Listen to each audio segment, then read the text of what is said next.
and I'm back from AX.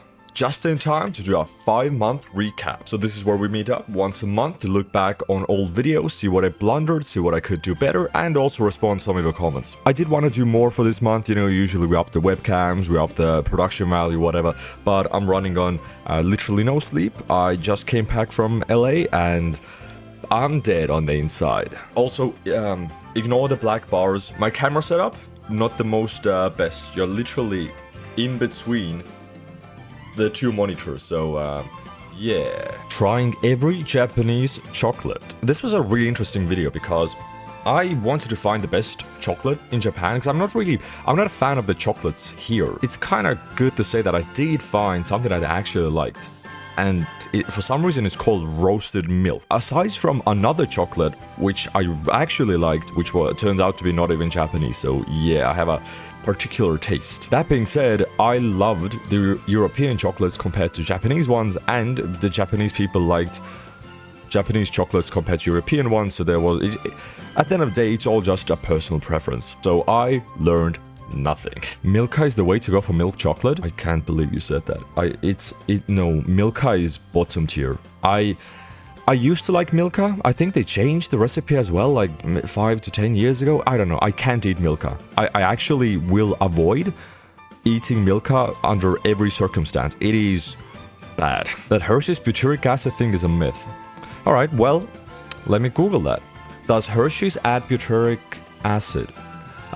First result from BBC. American milk chocolate, at least of the Hershey's variety, is more acidic.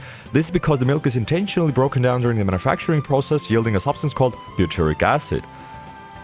What do you mean you couldn't find any information about it? It's the first thing that pops up. Just type in Hershey's and butyric acid. Is there any food from Estonia that you miss and can't really find or compare in Japan? Yeah, I would say chocolate, curd, kohuke, which I don't think it exists in a lot of languages. It's just a curd dessert. But the main things are pretty much just chocolate, milk, and bread. Those are the main differences. I don't miss bread that much because I don't eat that much bread in Estonia. But like milk products, actually, yeah, I don't miss those either because I don't eat milk products that much. To be honest, I don't really eat chocolate that much either, so yeah, I miss nothing. What if you're burnt out? My idea with the title was that people are gonna look at it and be like, whoa, he's actually burnt out, but in actuality, I bamboozled you. I'm not burnt out, this is just about making videos, apparently. Thanks for the tips, I'll see how that applies to my situation and get back to you with a lawsuit if it doesn't work. Always appreciated, Breeze. This made me pick up my sketchbook and actually doodle some random stuff after 1 year of nothing. Honestly, I'm happy with the video then. Because the main idea was just doing something. No matter how little it is, just do something. And if it actually helped people, then my mission is a success. Thanks for the tips, and if all else fails, then just be better. Yeah, no, that's true. It's a skill issue. What if the shitpost ends up taking a year to finish? Then it's not a shitpost. It's like a life passion project. Alright, now we're entering into the Hiroshima arc. Hey man, I was wondering, how's your mental state now that you've been making videos for 5 months straight? How do you think it'll be at the end? No change now, no change after, it's gonna end as well. Actually, okay, happiness of life, slightly higher. Because I like doing this. How's the vibe in Hiroshima compared to Kyoto and Tokyo? Okay, so from traveling this far, I would say Tokyo, still my favorite. I love it. There's just so much to do, so much variety. The first time I came here, and I would recommend this to everybody, just stay in Tokyo. If your visit is 2 weeks long and you don't care about historical architecture, just stay in Tokyo for 2 weeks. Because otherwise, if you travel, you know, Shinkansen costs a lot of money. It takes a lot of time. You're gonna waste like half a day traveling, switching between hotels, and the end result might even not be that interesting because in Tokyo there's just so much to do. Kyoto, very touristy. There's like a couple things to see. If you're a local or if you live there, there's definitely more, but I personally didn't find like the most enjoyment out there. I'm glad that I went there, and there was definitely, it had the best coffee in Japan. Right, that's all I can say. I love it. My rating would be Tokyo, Hiroshima, Kyoto. I like the vibe of Hiroshima. Everything was just nice, calm. It looked pretty. There was like interesting stuff to see. I want to pet it so damn bad. So we traveled from Hiroshima to Miyajima to pet some deer. Okay, I wanted to, but I wussed out. I couldn't. They look kind of spooky. Like they're very chill, but I feel like if it's a wild animal, you don't want to mess with it, you know. They will size you up and they will take you down. Like, Connor is afraid of deers, and for a good reason. When my friend and I traveled through Japan last summer, we went to Miyajima too, and the deer were either extremely friendly, or as my friend would say, hellspawn. We were eating ice cream when one of the deer decided to start nibbling on my friend's t-shirt. When he stood up, the deer quickly snatched his bag and started swinging it around. But okay, we saw that. That's crazy. It was like a stroller which was left unattended. This deer looked into it, grabbed like a bag of jelly beans, but it was like a closed packet, so just whipping it around, smashing it against the ground like the Hulk does to Loki in the Marvels, until it like smashed open. Then pigeons flew in, everybody nommed on it, and yeah, it was intense. And the final day, we went back to Hiroshima. This far, Japan really hasn't surprised me in foods, you know. Ramen, it sucks to say, but, you know, I've had good ramen in Estonia as well. And in terms of sushi, you know, like, yeah, you can get good sushi pretty much anywhere. Like, the overall sushi quality is high, but I feel like even if it's high, it's not, like, mind-blowing. Like, I've had good sushi in Estonia as well, and other places, so I wasn't blown away. But the first food that actually blew me away, I was like, oh, this is good, was okonomiyaki. That was actually like, whoa. I kind of want more of I want more of that. Chris's studio tour. So I was cordially invited to visit abroad in Japan's studio in Japan. It honestly blew my mind. I've seen it in videos. I've seen him tour it, but seeing it yourself with your own eyes is such a different experience that like somehow cameras can't do it justice. It just looks so much more real. Or like, I guess it's because it's more tangible, like, oh, you can touch it, and the stuff isn't even fake. Like, the candy was, I smelled the yogurt candy. It smelled like 2-year-old yogurt. I wanted to throw up. Also, how does Chris pull such a face? On command, when you take a picture, he like mews. But he invented mewing before, like, it was a thing. He just has like a chat face anytime there's a video or picture being taken. It's crazy. How does he do it? Mudan should get a haircut by Natsuki.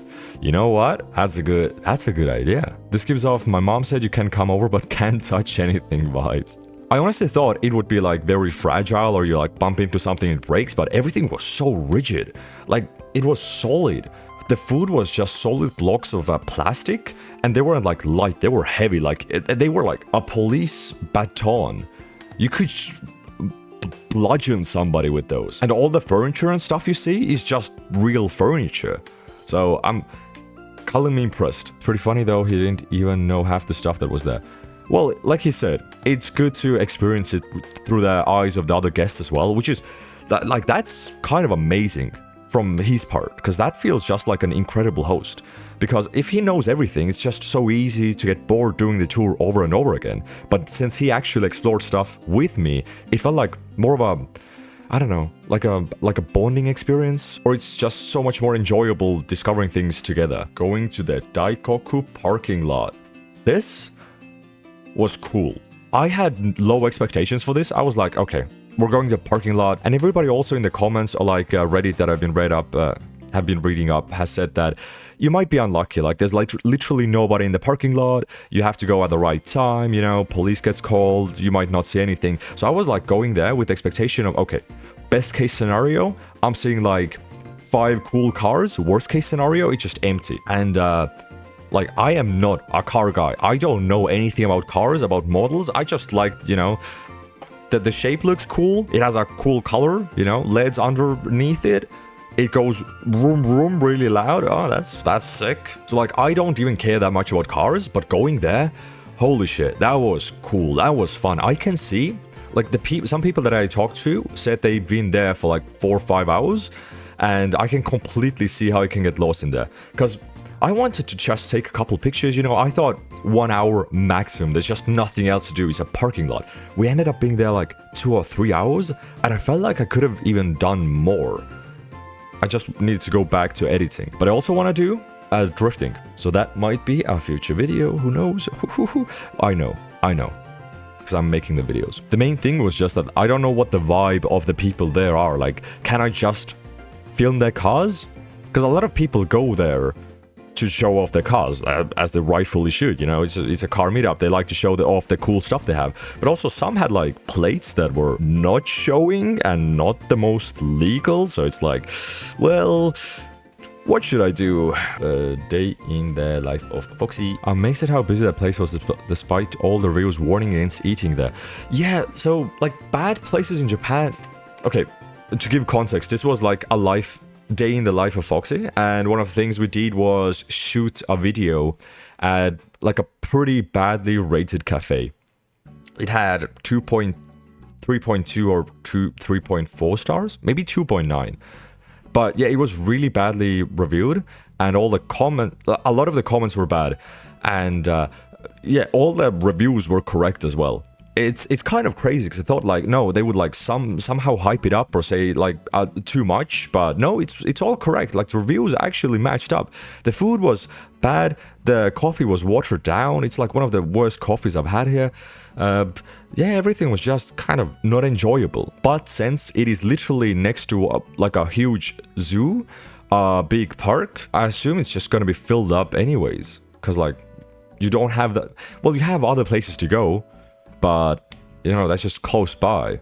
And also it has the niche of being a cheese place. Though you shouldn't get a cheese plate there, because apparently that's bad as well, according to the reviews. What about defamation law? Aren't you in trouble now?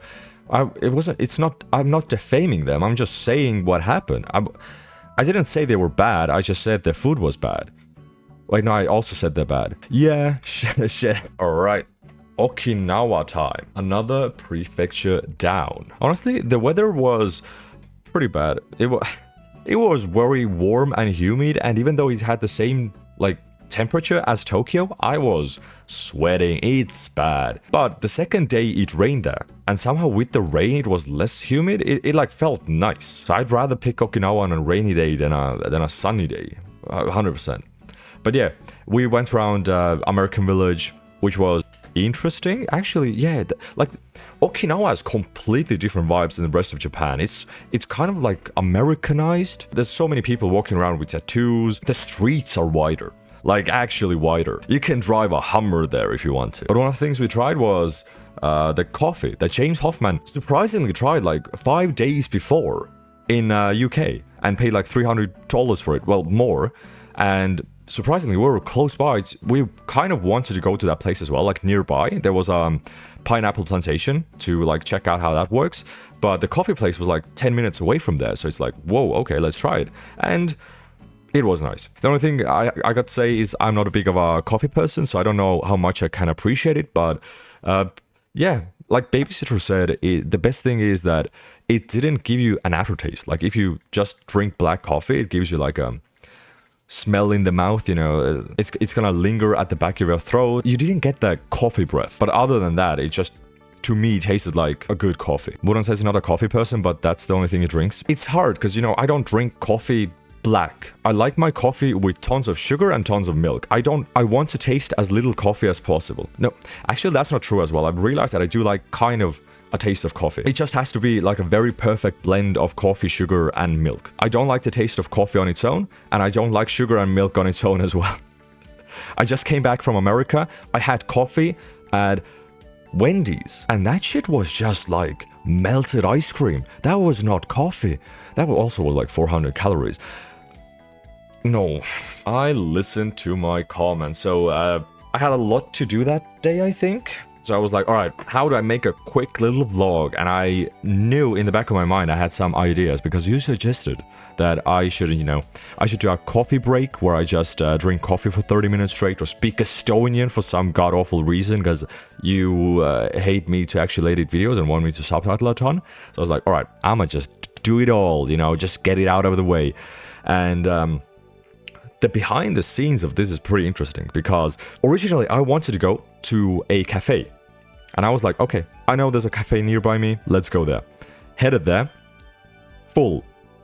Okay. That's kind of awkward. I just spent 10 minutes going there. Well, no worries. Let me look up some more. Went to the next cafe. Half full. Didn't want to go there because it felt weird. Like, I still don't want to go into like a half full cafe that I haven't been to that much and just film there. Then I went to a third cafe, which also was full. But on the way there, I saw another cafe, which we ended up going to, except it wasn't a cafe, it was a restaurant. And they literally sat me. Like, there was room. It was completely empty. And there was room at the back, near the walls. No, they literally just put me next to the door, the main door. And there was no... It was so awkward to just have the camera up there. I want to do it all in one take, but that got way too awkward, way too quick. Translator's note. This means in English. Yeah, kind of true. Kind of true. Shit, I just got a notification I need to pay my taxes. Give me a sec. Just left his wallet, camera, and phone on the table and went to the toilet. Yeah, I didn't really even think twice about it. I was like, yeah, I'm just gonna go away for a bit. Like, why shouldn't I leave my $3,000 camera, all of my bank details with cards in the middle of the table next to the door? It's just normal. Nobody's gonna take it. The only thing they're gonna take is like an umbrella, worst case scenario. Or your panties, apparently, which... You know, I haven't tried that out, so I don't know. I feel like I was punished for someone else's bad behavior. That's actually true. Yes, that's literally what happened. Alright. So there was a Estonian bonfire. On the whatever day, I met up with other Estonians for the first time. It was really weird because usually in Japan, when I speak Estonian to like Babysitter or Foxy, nobody else understands me. So it's like nice, I can just shit talk anybody I want. But now that we're there, it's like, oh, well, this is really awkward because literally everybody next to us can understand each other. God, oh no. I'm just kidding, I'm not. But yeah, I thought I would hate that or like not enjoy it as much as I did because the ride there took like 3 hours because it's in the middle of nowhere, kind of. But it was really enjoyable. I just wish I had the courage to film more or like actually talk to people and ask stuff from them. But I don't know. It was a mental block. This kind of shows that even if I went back to Estonia, like I couldn't do daily vlogs. Because here it's easy. Cause like there's so many people here. Density is crazy. Nobody knows me. Like I can film wherever I want. It's just so passable. I'm like nobody. But if I went back to Estonia, nah, idle concert time. So up until the very night of it, when it was happening, I didn't know if I could film there. Because it was, I was invited by Melin. It was like Rin's debut, kind of. And my first idol concert ever. Turns out I can't film there. But this is kind of what I love about doing these videos as well. It's just getting out of my comfort zone, you know. Finding a way how to make this video into a reality. And I could finally brush up on my artistic skills because I've been neglecting them for the past my entire life. But overall, I definitely want to go to more idol concerts. This was insanely fun. I loved it. The only downside was that it kind of ended way too quickly. It was just 3 or 4 songs in total for the entire event. And I was literally just getting hyped. I was like, okay, this is happening. I am living the weeb life. And then it was over. Also, my shirt is blending into my background. Wait, okay, also the light is not on anymore. Surviving 24 hours on anime foods. This was an interesting challenge. I actually don't mind it. The problem with these challenges is that they take a long time. This is like an entire daily vlog, so I'm literally eating the entire day. But there was quite a few things that I found, like both savory and sweet, so I was overall happy with the choices. Even though most, like 90% of them was just Pokemon related. Have you considered surviving 24 hours on a limited budget? Yes, but it wouldn't really work out, because like 1,000 yen is pretty doable. And I don't have a lot of, you know, I don't need a lot of food. I can get an onigiri for like 100 yen. So I could just eat 5 onigiris in a day and I'd be done. I'm like good. I'd have like 500 yen left over. And if you set the budget lower, I would just end up not eating because I can just drink water and you know, fast for a day. So I don't really see much of a challenge there. Just don't eat. For some reason, this video did well, like extremely well. I did not expect it to do this well. This kind of blew up in a way that I didn't expect it, because all I did was go to a secondhand store. Was discount store? That's it. Was it the hard off, the name? You're like, oh, hard off, hard on, hard off. Are you guys actually interested in like secondhand stores or discount stores in Japan? Like, should I do more videos of these? Because I did kind of cover a lot of insights, or it was less about making funny jokes and more about just showing you stuff inside these kinds of hit the monitor. It was more about just showing what's inside of these kinds of stores. So would you want something like me going to a cosplay store, showing you cosplays, or like a figurine store? Because I'm always up for looking into some more cool stuff. I could probably spend an entire day wandering around that building. Yeah, that's the issue. We actually ran out of time. We wanted to do the house off or whatever also, but we literally just didn't have time. It also didn't help that it's like an hour and a half away from me. I do warn foreign buyers, if you buy games in Japan, they may be region locked. Yeah, so buy a Japanese system as well. But yeah, region locking is a huge thing. So for more modern systems, like buying a PS4 or PS5 game, that could be an issue. I know it's an issue on the PS3 as well. I don't know if it's an issue with PSP. Maybe. It could be. But yeah, just don't buy random stuff. I mean, even if you do, it's like, it's in Japanese, so unless you speak Japanese, you're not gonna like really get the same enjoyment, I feel. Which sucks, cause like, this stuff was so cheap. I'm like so close to like learning Japanese just to get like cheap manga and video games. What if I had 1 hour in Akihabara? So when I went to the Idol concert, afterwards we went through Akihabara a bit with Milene and Onigiri, and I discovered like a lot of shops, like not on the main road, but just cool shops all around. So I was like, okay, I kind of want to discover more stuff, you know, not on the main road or even on the main road, because if you go as a tourist, you maybe see the main things, you know, you want to visit the basic things. But if you just look around, there's so much cool stuff that maybe isn't advertised, or maybe you don't even know to, or don't even think of going there. So that was my idea with this. Just go out of my way, try new things. And like, yeah, I did some basic stuff like karaoke, but it was still quite an interesting experience, just seeing how the booth looks like, what are the amenities. So overall, I was pretty happy with this. Mudan, I don't want to go to the main street. Also, Mudan went to the popular side streets. Okay, that's true. Because like, if you have an hour and you want to find specific stuff, like going further away, you're just gonna keep finding less stuff. And also, you know, by the way, I just went back to the main street after like 10 minutes as well. So would love to visit Harajuku someday. I just feel like I don't know that much about fashion, and also that's an expensive place. I've been there and it's really cool, but like I don't, filming could be quite intense. So there's one main street in Harajuku which is crazy. It's like a couple 100 meters long, and it feels like LA traffic during the rush hour, because you're not moving there. You just go into the flow and you get pushed until you reach the other side. There's just no room in there at all. But there are some other streets which also have some cool stuff. So okay, actually, you know what? That's a good point. Might do that in the future. A tour through some random residential districts might be nice. What exactly do you mean by that? Like just looking at people's houses?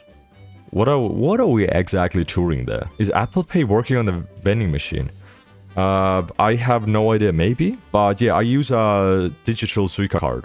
I have a Suica card on this, so pretty much any vending machine that has like a digital card reader, you can just use this. And the very next day, we were like, oh, what if we have 1 hour in Sunshine City? And then we proceed to spend 4 hours there. And not only just in the city, but purely the shopping mall, because honestly, there's so much to do there. And I even looked up top 10 things to do in Sunshine City, and literally 9 out of 10 was pretty much just inside the center itself, because it has everything. There's like so many things that we didn't go to as well, because there was at the top where there was the aquarium, there was a reptile area, like completely separate thing. There was an observatory or something to do with like stars. There were huge other stores. I wanted to go to I think there was Sanrio Cafe at the bottom, but it was so huge I couldn't even find it. It's so fascinating to see Japan from another perspective. You know what, I kind of honestly I feel like I'm losing it as well, because looking at other people like spilling the milk come to Japan for the first time from somebody else's eyes is also now becoming refreshing for me, even though I've lived here, what, like 5 months? This isn't a lot, but I'm like jaded. I'm like, this is nothing new to me anymore. I'm like, oh, this is a regular life. And I'm already forgetting how I felt like 7 months ago when I came here for the first time just as a tourist. I kind of want to go back, you know?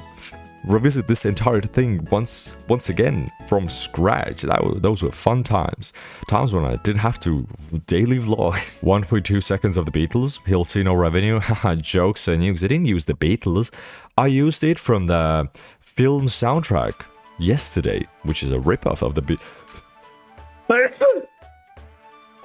bless me. All right, next up, making a video for a VTuber. So the aim of this was just to, you know, have fun, meet up with Onigiri, shoot a video, show her that you don't need to invest a ton of money into making a video, or I guess get her more into the mindset of a YouTube video, because she's used to being a streamer, which means you have to be always on. Like, your filming was 6 hours at a time, and you have to entertain your audience for the entire 6 hours. You can't switch off. But I wanted to put her more into the mindset of, you know, you're shooting only for like a minute at a time. Instead of being on for 6 hours, just think of something good, and whenever you have like something in your mind, just say it. Like, you can always retake stuff. You can do jokes again if you have something good that you said before the cameras were rolling. You can, you know, you can set stuff up. You don't have to worry about connection issues or whatever. So that was the main thing. Also, Paul Ballard, if you guys don't know, Paul is an insanely talented videographer who films for Connor, Geary, pretty much everybody in Japan. And he took it personally, even though in the video, I don't recollect saying anything about not needing a camera operator, considering how I was the camera operator in the video. And like, you do need somebody to, well, you can operate your camera yourself, unless you're not talented in it.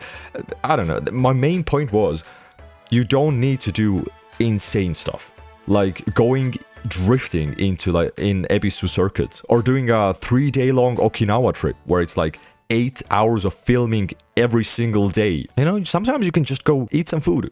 That's it. That's it. But the question that all you might be wondering, did it pay off? Was it worth it? Like I mentioned, YouTube has a rating system, 1 to 10, how well your video performed. Everybody wants a 1 out of 10. That means it's the best performing video out of the past 10 videos. If it's a 10 out of 10, it's like the worst performing video. And to make this thing a success, I would count something success under 5 out of 10, which means it's performing better than the last 5 videos. Because otherwise, if it's even a 5 out of 10, it means it's average, and at that point, you might as well just be making normal streams into videos, so it's not like anything that special. But I'm happy to announce this video, 3 out of 10. Got him. Yeah, I'm actually happy. But this was so much more work than I expected. I thought this was gonna be like, you know, 2 hours in and out, easy job, let's go. That turned out to be like a 6-hour shoot. My brother in Christ, how do you manage your time to get all this done, plus everything else you already do? Well, the trick is to not sleep. While the losers sleep, you can be on that grind set. Catch up to them. Surpass them. That's...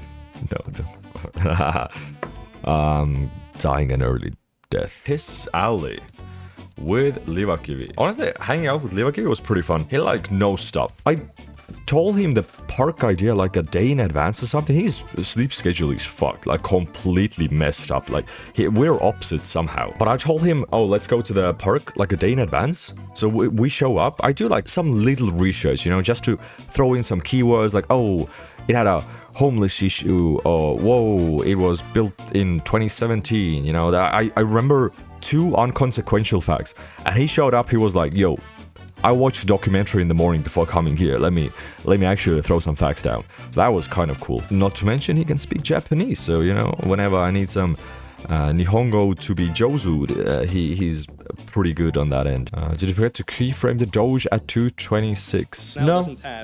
I don't see the issue with that. I think Nike still owns it. Wow, thank you, Livakivi, for seems completely fine to me. As a chef, I can confirm that the main ingredient of cheesecake is cheese. What?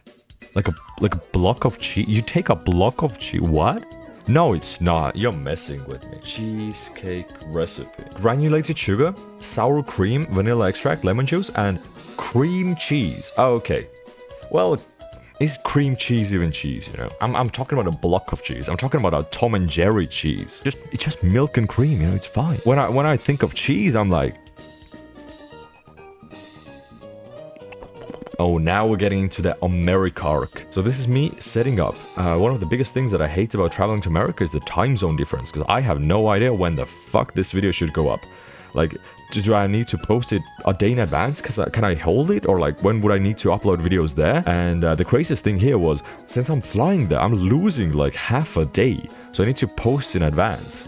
So I literally just filmed the video, edited it, and then went on my way. I just upgraded from LTD backpack to a 40-liter travel backpack. I barely managed to make the LTD backpack work for 5 days of travel, and had absolutely 0 room left over.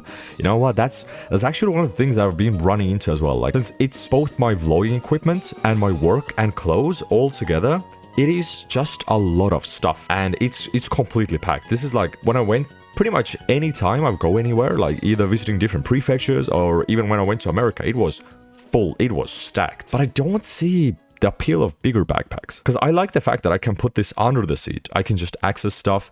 It's very easy. It's not too like big, though it's already too big. It's like you can't really walk around in Japan or stores with that. It's like too deep, and I don't really want like a backpacker's backpack. You know, the big ones where they're just like, oh, I am moving the country. I don't know why the European accent, but yeah, I don't know. This just feels kind of like going bigger than this. Feels kind of like, you know, being in America and saying, yeah, we need more lanes. That's gonna fix everything. Maybe it will. Maybe it actually will. Maybe we do need more lanes. And then just pain started, because then it was just flying there. My dumbass was like, yeah, I don't need to sleep because I'm leaving 7 p.m. at night and I'm arriving 3 p.m. in the morning. So if I don't sleep, next day I'm gonna be happy, because then I will go to bed at the right time, wake up at a good time, and it's good. It wasn't good. It was pretty bad. But flying there was easier than coming back. Definitely, somehow. Also, couldn't really I forgot to take a thumbnail picture. This is just something YouTube generated. But finally got to catch up to a lot of films. Mudan might be losing it. Sleep deprivation is against the Geneva Convention. Well, I'm on international waters. Also, I'm going to Anime Expo. That's an anime convention, not Geneva Convention. So please, like, facts straight first, then we talk about sleep deprivation. Yeah, first day of AX. So difference between Japan and LA is, it is really warm in Japan. It is hot. You're sweating, but the same temperature in LA is so much more nicer. It's cool.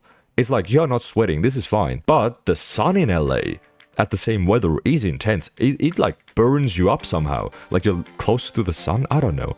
Either way, I walked around in Japan with like nothing, like normally for hours during the daytime, nothing bad has happened. I walk there for like 2 hours, or even less than that, for like 1 hour in the sun, I get heat stroke. What's up with that? Wait, Toby Jacobs' appearance? Wait. Oh my god, that's Toby! Okay, if you guys didn't know it, Toby Jacobs just does a lot of cardboard cutouts of VTubers or just everybody. Damn. Should have said hi. I was like, who's crazy enough to do that? I also shot quite not that much at Anime Expo for some reason. Because usually I take my big camera and I shoot like videos and stuff, but vlogging was so weird. And I don't know why. I'd assume since I've done it for, you know, 5 months already in Japan, it's not gonna be hard or anything, but I just didn't shoot like a lot of footage at all. I was so confused, like, why is that happening? And then the second day, I took a GoPro with me. And it actually got much easier. It was so much easier to shoot. So I feel like it's just the fact that there's so many crowds and having a big camera is over cumbersome. So just the GoPro is really nice. Like, you can pick it up whenever and you're not gonna spook somebody by having like an insanely huge GoPro or like camera at them. Also, I saw Rin again. That was really nice. She's such a kind soul. Though I am not a fond of an authentic LA experience. Wait, what was it actually? $8. Oh god. Yeah, Jesus Christ, coming from Japan to LA is just culture shock. $20. You can't go, every single meal is $20 minimum. You go to a 7-Eleven to get like 3 items, you're paying $20. This morning, I flew back from LA. I got 2 croissants and a cappuccino. That was $25. Is it just like you're homeless or you're just rich? Is that the difference? There's no in between, there's no working class. It's just like, how? Why are people there? Is it just the weather? This year I really liked AX. For a lot of different reasons. The main thing is it's just very walkable. There was just a lot of variety there, and like out of any AX I've ever been to, this AX felt like I wanted to be there longer. Like I couldn't see all the booths that I wanted to see. Usually that doesn't happen. Usually I just walk around the first day, I see everything, then I just repeat the same thing for 3 days and I hate my existence. But this time around it was like stacked. Everything was just kind of cool. Even the mystery bags that I got. Because usually I do a stream every year with Heart and we open mystery bags, we drink. Don't waste your money, please. Don't buy mystery boxes. I'm doing this because taxes. It was awesome meeting you. Thanks for the merch. Also, there was trash in the Crunchyroll. Was there actual trash? Did I forget? Like actual trash? Oh, I'm so sorry. Oh no. No, was there? No, was there? Did Mudan ever actually say the name of the cosplay girl? Yeah, I'm pretty sure I said it. This is her. You can follow her on Instagram. She cosplays. She had like 3 cosplays, like Jesus Christ. And they weren't small, they were huge. Like I was already like, oh, I got my cheap Gintama cosplay, you know, that's such a hassle. And then she was like, no, I got something. She woke up at like 6 a.m. to paint the final pieces on the League of Legends cosplay. So I guess he'll make another video going over all the airport drama. Honestly, there was no airport drama. Like in Japan, it's really nice because all the airport scanners are really new, so you don't have to take anything out of your backpack. Versus America with the TSA, where I have to take off my watch. You don't have to in Japan. My belt, my shoes, which is like, bro, I got vested, you know. Take off my shoes, man. What are you saying? Literally take out my laptop, tablet, camera, spare battery. It's a hassle, but it's not anything out of the ordinary. It was a huge line, but that just meant the security control took 40 minutes. Everything else was a breeze. I did get searched for no reason. I went through the security control. And I saw that they stopped me, and I saw on the screen. So you have like a human body cutout and like spots that are colored in a way. So those are the priority spots that they need to search. It was literally just my balls and my ass. And I don't know what they saw there. Was it just like, were they heated up like insanely? Because I am not storing any... Maybe it's the microplastic in my balls though. Maybe that's what they were after. I don't know. Either way, I got a pat down. That was something. But that is also everything for today. Well, thank you for joining. For month 5, we got 6 more months. We got 7 more months to go through. Hope you stick around until the very end. You know, subscribe for daily content, and I'll see you tomorrow. What wacky stuff I'll do then, I actually still don't know. Bye-bye.